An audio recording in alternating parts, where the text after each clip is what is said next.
Hello everyone, welcome to our channel. Shatamanam Bhavati serial పూర్తయిపోయింది అని మనందరికీ తెలుసు కదా. లాస్ట్ ఎపిసోడ్ 28 జూన్ 2025 1308 ఎపిసోడ్ ఏం జరిగిందో చూద్దాం. సోమవారం నుంచి ఒసే రాక్షసి సీరియల్ స్టార్ట్ అవబోతుంది. నీలిమని దేవమ్మ అజయ్ వాళ్ళు కిడ్నాప్ చేస్తారు కదా, వాళ్ళని విడిపించడానికి భాను పరిగెత్తుకుంటూ వస్తుంది. భాను నీలిమ ప్రమాదంలో ఉన్నారు అని చక్రి ద్వారా తెలుసుకున్న కార్తిక్, వాసు ఆ నీలిమని దాచిన స్థలానికి వస్తారు. నీలిమని కాపాడతారు. అప్పుడు నీలిమ ఏడుస్తూ, నేనంటే నీకు ఇష్టం ఉండదు, కానీ నా ప్రాణం మీదకి వచ్చేసరికి నీ ప్రాణాన్ని కూడా లెక్క చేయకుండా నన్ను కాపాడడానికి వచ్చావు. ఇది భాను నీ గొప్పతనం. నీలాంటి మనిషిని ఎవరూ దూరం చేసుకోలేరు. మళ్ళీ చెప్తున్నాను, నన్ను క్షమించు, నా తప్పుల్ని మన్నించు. నేను కార్తిక్ దగ్గర ఉండను, నా నీడ కూడా కార్తిక్ దగ్గర ఉండదు. మీ ఇద్దరు ఎప్పుడు సంతోషంగా ఉండాలి. అప్పుడు వాసు నీలిమతో, అవన్నీ తర్వాత మాట్లాడుకోవచ్చు, ముందు ఇక్కడి నుంచి ఇంటికి వెళ్దాం పదండి, ఇక్కడ ఎక్కువసేపు ఉండడం మంచిది కాదు. భాను కూడా, అవును మనందరం ముందు ఇంటికి వెళ్దాం, అక్కడ అన్ని విషయాలు మాట్లాడుకోవచ్చు అని అంటుంది. అప్పుడు నీలిమ, మాట్లాడాలి భాను, నేను కూడా మాట్లాడాల్సింది చాలా ఉంది అని అంటుంది. మీరంతా వెళ్ళండి అని నీలిమ అంటే, కార్తిక్, అదేంటి నీలిమ, నిన్ను తీసుకెళ్ళడానికి మేమంతా వచ్చాము, నువ్వు మమ్మల్ని వెళ్ళమంటావేంటి, నువ్వు కూడా రా అని అంటాడు కార్తిక్. అది కాదు, మీరు కార్తిక్ నేను వస్తున్నాను అని అంటుంది నీలిమ. మరో పక్కన దేవమ్మ కంగారుగా తన బ్యాగ్ మొత్తం సర్దుతుంది. అజయ్ వచ్చి, ఏంటమ్మా ఇప్పుడెందుకు బట్టలన్నీ సర్దుతున్నావు అని అడుగుతాడు అజయ్. మనం వెంటనే ఊరు వెళ్ళిపోవాలి, ఇక్కడ ఒక క్షణం కూడా ఉండకూడదు అని దేవమ్మ అంటే, ఎందుకమ్మా అంటాడు అజయ్. నీకేమన్నా పిచ్చారా, మనం నీలిమని చంపించాం, ఈ పాటికి అది చచ్చే ఉంటుంది. పోలీసులకి ఎలాగైనా నిజం తెలుస్తుంది, ఆ నీలిమ మీద పగ ఉన్నది మనకే అని అందరికీ తెలుసు. పోలీసులు ఇక్కడికి రాకముందే మనం ఊరు వదిలి పారిపోవాలి అని అంటుంది దేవమ్మ. అప్పుడు అజయ్, లేదమ్మా పోలీసులకి ఎలా తెలుస్తుంది, స్పాట్లో మనం లేం, అక్కడ తన ప్రాణం పోయినా తన గురించి పట్టించుకునే వాళ్ళు ఎవరూ ఉండరు. అయినా నీలిమ చచ్చిందో లేదో మనకి ఇంకా తెలియదు కదా, అది చచ్చిన తర్వాత దాని శవం చూశాకే మనం ప్రశాంతంగా ఉంటాం అని అజయ్ అంటాడు. దేవమ్మ అజయ్ చెంప మీద కొట్టి, ఒరేయ్ పగ తీర్చుకోవడం ఒక ఎత్తు అయితే పోలీసులకి దొరకకుండా ఉండడం మరొక ఎత్తు అవుతుంది. మనం ఇప్పుడు పోలీసులకి దొరికాము అంటే జీవితాంతం జైల్లో చిప్పకూడు తింటూ బతకాలి. ఆ బ్రతుకు ఎంత భయంకరంగా ఉంటుందో మీకు తెలుసు కదా, ఇంకా మొండిగా వాదించుకు త్వరగా పద అని గబగబా బ్యాగ్ సర్దుతుంది దేవమ్మ గడప దాటక ముందే ఇంట్లో పోలీసులు వచ్చి అడ్డంగా నిలబడతారు. ఏంటి దేవమ్మ ఊరొదిలి పారిపోతున్నావా అని పోలీస్ అంటే, అదేం లేదండి, నా కొడుకు కోలుకున్నాక తీర్థయాత్రలకు వస్తాను అని మొక్కుకున్నాను, అక్కడికే వెళ్తున్నాను, అయినా పెరోల్ మీద బయటికి వెళ్ళొచ్చా అని తెలుసుకున్నాకే వెళ్తున్నాను అని అంటుంది దేవమ్మ. అప్పుడు పోలీస్, చూడు దేవమ్మ, నువ్వేం చేసావో మొత్తం నాకు తెలుసు, నీ పెరోల్ రద్దయింది, నిన్ను నీ కొడుకుని అరెస్ట్ చేయమని అరెస్ట్ వారెంట్ జారీ అయింది అని వాళ్ళిద్దరిని పోలీసులు పట్టుకెళ్తారు. మరో పక్కన శారద నొప్పులు పడుతూ ఉంటుంది. స్నేహ, అమ్మ ఆ మాయదారి ఆస్తి పోతే పోయింది, ప్రాణాలతో ఉండడం ఇంపార్టెంట్, ఏదో ఒక పని చేసుకొని బతకచ్చు, ముందు నువ్వు సంతకం పెట్టేయమ్మా, హాస్పిటల్కి వెళ్దాం అని అంటుంది స్నేహ.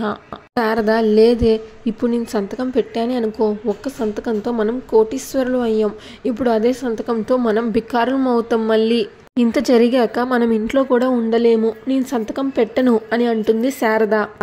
అప్పుడు బామ్మ, నువ్వు ఒకవేళ సంతకం పెట్టకపోయినా ఈ ఇంట్లో అయితే నువ్వు ఉండవే, ఒకవేళ నువ్వు సంతకం పెట్టావే అనుకో, నీ బుద్ధి మా అందరికీ తెలిసింది కాబట్టి నిన్ను బయటికి గెంటేస్తాం, నువ్వు సంతకం పెట్టలేదే అనుకో, ఆ భగవంతుడే నిన్ను పైకి తీసుకుపోతాడు, ఇక నువ్వు ఎలాగో చేసింది పాపమే కాబట్టి నిన్ను నరకానికి తీసుకుపోయి శూలాలతో గుచ్చుతారు, నూనెలో ఏపుతారు, రకరకాల హింసలు పెడతారు, అక్కడ యముడు చిత్రగుప్తుడు లెక్కగట్టి నీకు తగిన శాస్త్ర జరుగుతుంది అని బామ్మ అంటుంది.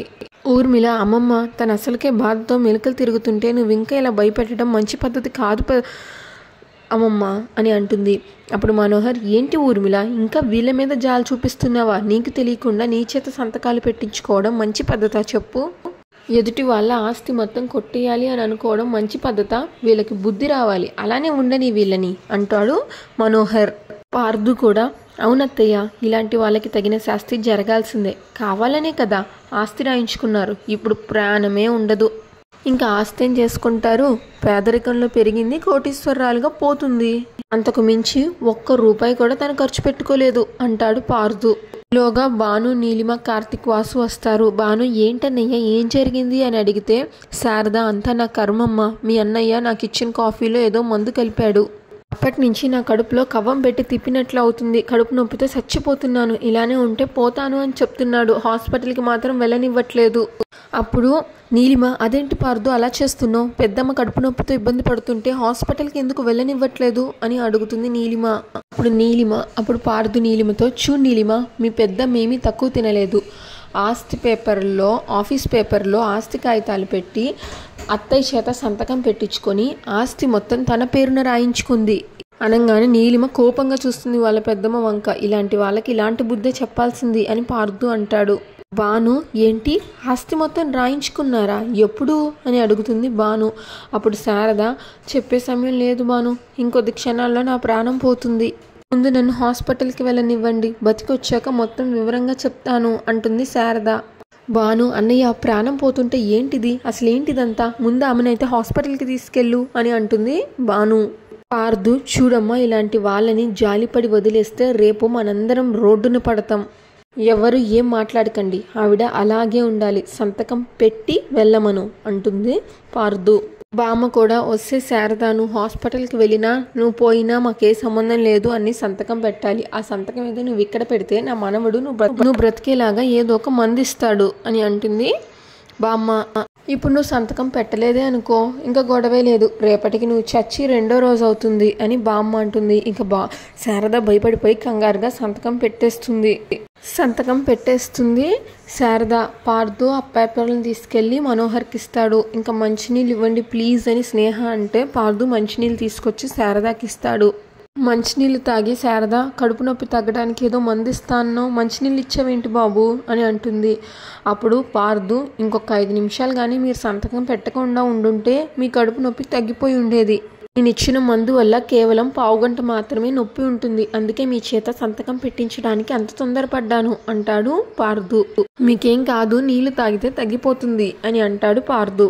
నీలిమ కోపంగా చూస్తుంది. అప్పుడు శారద, నువ్వు నన్ను అలా కోపంగా చూడమాకు నీలిమ, ఇదంతా నేను నీకోసమే చేశాను. ఆస్తి మన చేతుల్లో ఉంటే కనీసం ఆస్తి కోసమైనా ఈ భానుని బయటికి గెంటేసి కార్తిక్ నీ వాడవుతాడు అని ఇలా చేశాను. కానీ పార్దు ఇలా చేస్తాడని, నేను ఇలా మోసపోతానని అనుకోలేదు అని అంటుంది శారద. నీలిమ తన పెద్దమ్మ చెంప మీద కొడుతుంది. స్నేహ, అమ్మని కొడతావేంటి అని అడిగితే స్నేహాన్ని కూడా కొడుతుంది నీలిమ. మీ బుద్ధి ఇలాంటిదని తెలుసుంటే మిమ్మల్ని అసలు ఇంట్లోకి తీసుకొచ్చేదాన్నే కాదు. ఒకప్పుడు నేను కూడా ఈ ఇంట్లోనే ఉంటూ వీళ్ళ ఉప్పు తింటూ ఎన్నో పాపాలు చేశాను. మనందరిది ఒకటే రక్తం కదా, అందుకే మనకి పాపిష్టి ఆలోచనలే వస్తాయి తప్ప మంచి ఆలోచనలు రావు. అది కాదే నేను అని శారద అంటే నీలిమ చేయి చూపించి, ఇంకొక మాట మాట్లాడితే నీకు మర్యాదగా ఉండదు అని అంటుంది. ఇంకా నీలిమ ఊర్మిళ చేయి పట్టుకొని, ఆంటీ మిమ్మల్ని అత్తయ్య అని పిలిచే అర్హత నాకు లేదు. మీరు నన్ను ఎంతో ప్రేమగా ఇంట్లో ఒక మనిషిలాగా చూసుకున్నారు, కానీ నేను మాత్రం ఈ ఇంటికి ఎంతో ద్రోహం చేశాను. భానుని కార్తిక్ని దూరం చేయాలని ఎన్నో ప్రయత్నాలు చేశాను. వారి మధ్య ప్రేమ పెరుగుతున్న కొద్దీ నాలో ఈర్ష్య ద్వేషం ఎంతో పెరిగిపోయేది. చివరికి భానుని చంపే ప్రయత్నం కూడా చేశాను. అన్ని నిజాలు భానుకి తెలిసినా నా మీద కోపం చూపించిందే తప్ప అన్ని నిజాలు మీతో చెప్పలేదు. అందుకే భాను నా నీడని కూడా సహించలేకపోయేది. కానీ ఈరోజు నేను భాను వల్ల ప్రాణాలతో ఉన్నాను. మా మావయ్యతో చేతులు కలిపి కోనేరు కృష్ణప్రసాద్ గారు చనిపోవడానికి కారణమయ్యాను. ఈ ఇంట్లో అలజడిని సృష్టించాను. భానుని మానసికంగా హింస పెట్టాను. చివరికి తన తల్లి చనిపోయినప్పుడు కూడా అందరినీ వెళ్ళనివ్వకుండా ఆపి రాక్షసానందాన్ని పొందాను. అలాంటి నన్ను మీ అందరూ క్షమించారు. తరువాత నేను నిజంగానే మారిపోయాను. మంచి మనిషిగా బ్రతకాలి అనుకున్నాను, కానీ చేసిన పాపం వెంటాడుతుంది కదా, ఆ శాపమే నన్ను వెంటాడింది. భాను మంచితనమే కార్తిక్ మనసులో భానుకి గొప్ప స్థానాన్ని ఇచ్చింది. నేను కార్తిక్ని ఎంతగా ప్రేమించినా కార్తిక్కి మాత్రం నా మీద ఎలాంటి ఇష్టం లేకుండా చేసింది. ఇప్పటి వరకు జరిగిన ప్రతి తప్పుకి కర్త కర్మ క్రియ అన్నీ నేనే. అందుకే నా తప్పులన్నీ మీ అందరి ముందు ఒప్పుకుంటున్నాను అంటూ ఏడుస్తూ దండం పెడుతుంది నీలిమ. ఇక నేను కార్తిక్ భాను జీవితాలకి అడ్డుపడను. కార్తిక్ కట్టిన తాళి నా మెడలో ఉంటుంది. కార్తిక్ నావాడు అని నా ఊహలో ఉంటుంది. నేను మాత్రం కార్తిక్ జీవితంలో ఉండను. ఎప్పుడు కార్తిక్ భానులు మాత్రమే ఒకటిగా ఉంటారు అని నీలిమ అనగానే పోలీసులు వస్తారు. అప్పుడు వాసు మీరొచ్చారేంటి అని అడుగుతాడు. నీలిమ నేనే రమ్మన్నా నాన్నగారు. నాన్న మీ పాదాలకి దండం పెట్టే అర్హత కూడా నాకు లేదు. మీ కూతురు స్థానాన్ని ఇచ్చి నన్నెంతో గొప్పగా ఆదరించారు. అందుకే మీ కూతురు తప్పు చేసిన మనిషిగా బయట ఉండకూడదు కదా. అన్ని తప్పుల్ని ఒప్పుకొని శిక్ష అనుభవించడానికి నేనే పోలీసుల్ని కాల్ చేశాను. అప్పుడు ఊర్మిళ చూడు నీలిమ, నువ్వు చేసిన తప్పులకి నువ్వే పశ్చాత్తాపడుతున్నావు, శిక్ష విధించుకోవాలి అనుకుంటున్నావు. మార్పు అనేది మంచిది, కానీ ఒకప్పుడు నువ్వు ఇన్ని తప్పులు చేసి ఇంతమంది బాధకు కారకురాలు అయ్యావు అని తెలిసినప్పుడు ఇప్పుడు నాకు తప్పు చేశాను అనిపిస్తుంది. కార్తిక్తో నీ మెడలో తాళు కట్టించి తప్పు చేశాననిపిస్తుంది. నీలిమ నిజమే ఆంటీ, అన్ని నిజాల్ని దాచి నేను తప్పు చేశాను. కానీ కార్తిక్ నా మెడలో తాళి కట్టి తప్పు మాత్రం చేయలేదు. నా ప్రేమను గెలిపించాడు. కానీ ఎప్పుడు తన జీవితంలోకి నన్ను తీసుకోకుండా భాను మీద తనకున్న ప్రేమని నిరూపించుకున్నాడు. అందుకే కార్తిక్ భాను ఒకటిగా ఉండాలి. కార్తిక్ నా మెడలో కట్టిన తాళి నాకు జీవితాంతం సాయంగా ఉంటుంది. నీలిమ పెద్దమ్మ, మనలాంటి వాళ్ళకి దేవాలయం లాంటి ఈ ఇంట్లో స్థానం లేదు. మీరు మీ ఇంటికి వెళ్ళిపోండి, నేను జైలుకు వెళ్తున్నాను అని చెప్పి పోలీసులతో వెళ్ళిపోతుంది నీలిమ.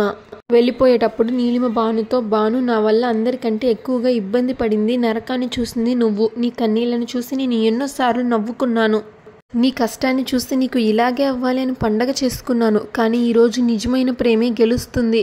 మోసం ద్రోహంతో సొంతం చేసుకోవాలన్న ప్రేమ ఊడిపోతుందని నువ్వు నిరూపించావు. అందుకే నిన్ను క్షమాపణ అడుగుతున్నాను, నన్ను క్షమించు భాను అంటూ దండం పెడుతుంది నీలిమ. అప్పుడు భాను, నీలిమ నువ్వు మారాలి, నీ జీవితం బాగుండాలి అని కోరుకున్నాను.